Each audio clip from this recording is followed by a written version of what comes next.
18 April ছিল আমার একটা ব্রাইডাল মেহেন্দির কাজ। এই রোদে গরমের মধ্যে মুখ চোখ ঢাকা নিয়ে বেরিয়ে পড়েছি ব্রাইডাল লোকেশনে। আর আজকের আমার লোকেশন ছিল বড়জোড়া হাট আশুরিয়া। তো সেই মতো বেরিয়ে পড়েছি আমার লোকেশনে যাওয়ার জন্য। আর রাস্তায় যেতে যেতে চোখে পড়লো এই কাগজ ফুলগুলো, বেশ ভালো লাগছিল, তাই সেটারও একটু ভিডিও করলাম। তবে ফুলগুলো ভালো লাগলেও এই সূর্যি মামার তেজ আমার মোটেও ভালো লাগেনি।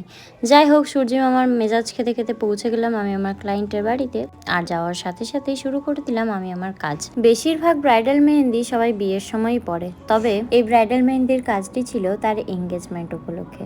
তো যাই হোক, এদিকে ক্লায়েন্টের চয়েস অনুযায়ী আমি আমার কাজটাও কমপ্লিট করে দিয়েছি। তোমরা অবশ্যই জানিও মেহেন্দিটি কেমন হয়েছে। আর মেহেন্দি বুকিং কিন্তু চলছে। তোমরা যারা নিজেদের স্পেশাল ডেতে আমার কাছে মেহেন্দি পড়তে চাইছো, আমার ফেসবুক আর ইনস্টাগ্রাম আইডি শ্রাবণী ডৈরায় কন্ট্যাক্ট করতে পারো।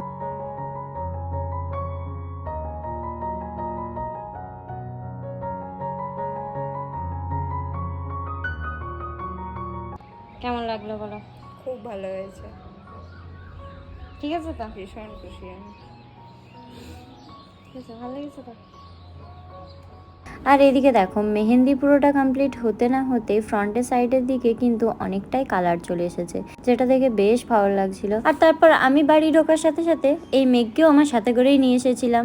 তবে যাই বলো, এই ওয়েদারটা কিন্তু দারুণ লাগে, আমার একার না, এটা সবার গাড়ি। তো যাই হোক, এই সুন্দর ওয়েদারে একটা সুন্দর করে ভিডিও বানাবো করে ছাদে একটু দাঁড়িয়েছিলাম, কিন্তু শেয়ার হলো কোথায়? চুল টুল উড়ে জোট পাকিয়ে একদম একাকার অবস্থা। যাকগে, আমি এখন ছাদে দাঁড়িয়ে এই ওয়েদারটা এনজয় করি। আর তোমরা ততক্ষণে লাইক সাবস্ক্রাইবটা করে ফেলো। আজকের মতো টাটা।